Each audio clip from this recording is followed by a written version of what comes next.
it is important. I think we ought to see it actually in the same light that the tariffs and sanctions that we've seen between the US and the EU on aircraft have been a distraction from what I think both companies, Boeing and Airbus, are worrying about, which is the attempts by China to develop its own aerospace industry. So I think that, again, whereas you were suggesting, and I think this is correct, that governments are investing money in particular key sectors in order to counter China, I think part of the same strategy is to remove impediments to those companies competing against China when governments have put barriers in the way. And these trade barriers between Boeing and Airbus and the impact that's had on the wider economy have affected their ability to be successful in countering some of the efforts that China's making to boost its own aerospace industry. Very interesting. In the two key meetings we've seen now, the G7 and NATO, obviously the language about China and about China's positioning has been very strong. But I get the sense that there is a difference now starting to enter the equation between how the US and the UK are thinking about their economic relationship with China and their political relationship with China, and how the EU more broadly is resistant on going much further down the road on damaging economic ties.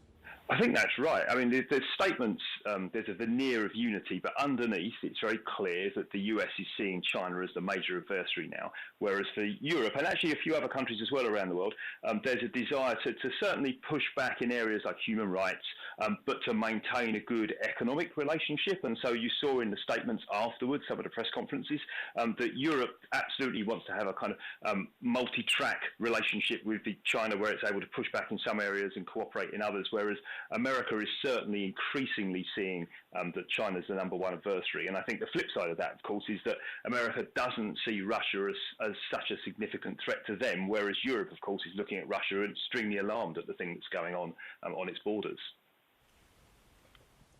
But this must have the Economist in a right old tizzy with your editorial board and the EIU as well, Robin, because historically globalisation plus international supply chains equalled low cost, which I'm sure as a global institution in favour of capitalism that the Economist Intelligence Unit would have favoured. But now globalisation plus international supply chains equals less security rather than less cost. So ergo, more protection and more high tech and more 5G and more chip produced domestically or with allies equals high cost and high protectionism, doesn't it? Yeah, well, I think that you can push it all the way to that extreme, but certainly around the edges, we're definitely seeing our clients who are operating in China finding it much more difficult there. When they're thinking about their investments, they're increasingly looking about how do I build capacity that's not in China. You're seeing some reshoring as well. That's definitely happening too. But there's certainly a sense among our multinational clients that they need to have a more diversified supply chain, not necessarily shorter, but they certainly need to have more diversification and a view that over the next decade or so, in a wider number of sectors, it's going to be much more difficult to run a business successfully in China and also run that same business successfully in the West, because political and regulatory constraints are going to get in the way. So there's no question that the shape of global supply chains is going to shift. Doesn't mean it's all going to come back home, but it certainly means that we're going to see a lot more diversification in the source of supply than we've seen in the last 20 years or so. Robin, as the US and EU are about to announce this new Trade and Technology Council today, there is hope that you will see common standards around emerging technologies. But where does that leave China? Because it seems very hard for the US and Europe to have these common standards and leave China out when we know how integrated this supply chain is.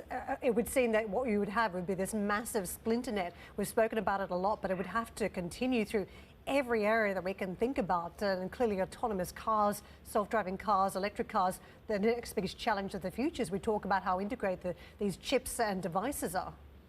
Yeah, I mean, I think the interesting thing about this is, of course, it's happened already, just that we don't talk about it very much. There's all sorts of technology solutions that are only deployed in China and China-aligned countries. You think about things like WeChat. And so it isn't true that there are globally assumed standards in a whole bunch of important technology areas today. I suspect that's going to get worse. I mean, there's been a lot of talk about the world kind of bifurcating into two economically aligned camps.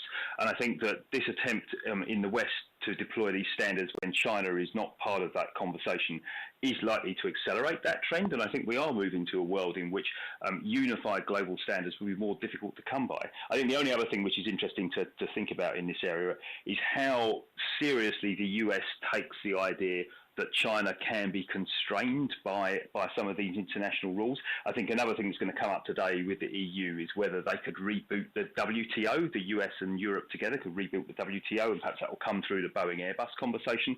But I think the US is pretty sceptical, actually, that the WTO could be much of a constraint on China. And so the idea that a rules-based system is going to be the route to pushing China into a space that the US wants them, I think that's probably not something that Biden believes in.